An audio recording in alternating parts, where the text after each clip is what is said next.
আপনি সরেন। থাক থাক স্যার।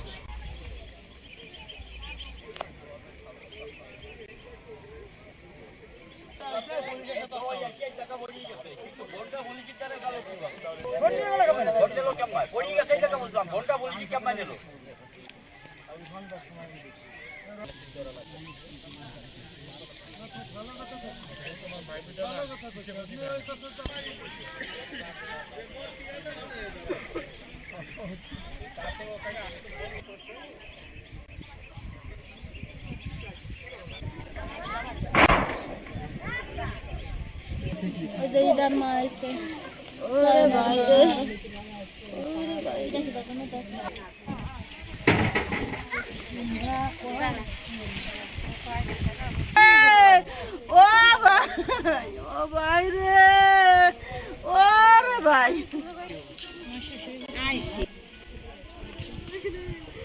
ও রে ভাই, ভাই রে।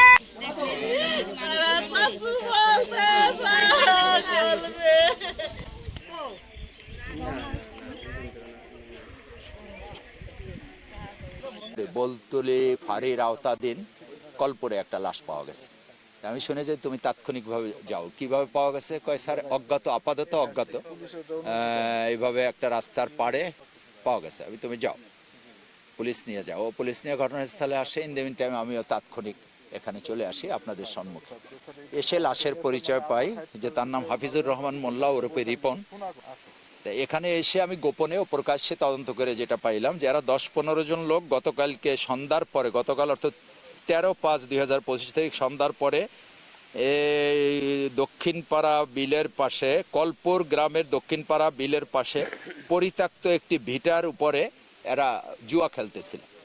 তাই নিয়মিত পুলিশ টহল প্রতিদিনই সন্ধ্যার পর আসে, ঘুরে রাস্তার, যেহেতু এই ঘটনাস্থল যেখানে টাস খেলতেছিল কাছাকাছি, পুলিশ যাওয়ার পথে এরা আবার যারা টাস খেলে এরা নিজেদের লোক নিয়োগ রাখে যে কখন পুলিশ আসে বা আসে। হয়তো এরা সোর্স মাধ্যমে জানতে পারে, পুলিশে যে পুলিশ আসতেছে এই কথা শুনে তখন এদিক সেদিক দৌড়াদৌড়ি করে। তাই যে লোক এখানে লাশ পাওয়া গেছে, ওনার স্ত্রী, সেও আপনাদের উপস্থিতিতেই উপস্থিত ছিল।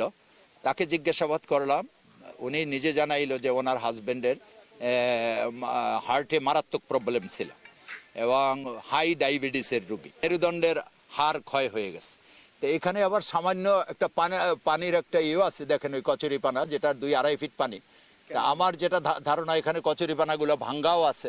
উনি ওই রাত্রেবেলায় কচুরি পানা ভাঙে ওপারে উঠে আবার একটু রাস্তার উপরের দিকে ওঠার সময় উনি যেভাবে বসা অবস্থায়, মৃত্যু অবস্থায় পাওয়া গেছে, পা হাঁটু করা, তাতে আমার সন্দেহ হয় যে উনি এই দৌড়ে এবং ওঠার সময় হার্ট অ্যাটাক করে মারা গেছে। তারপরও মৃত্যুর সঠিক কারণ নির্ণয় করার জন্য আমি আমার পুলিশ সুপার মহোদয় স্যারের সাথে কথা বলেছি।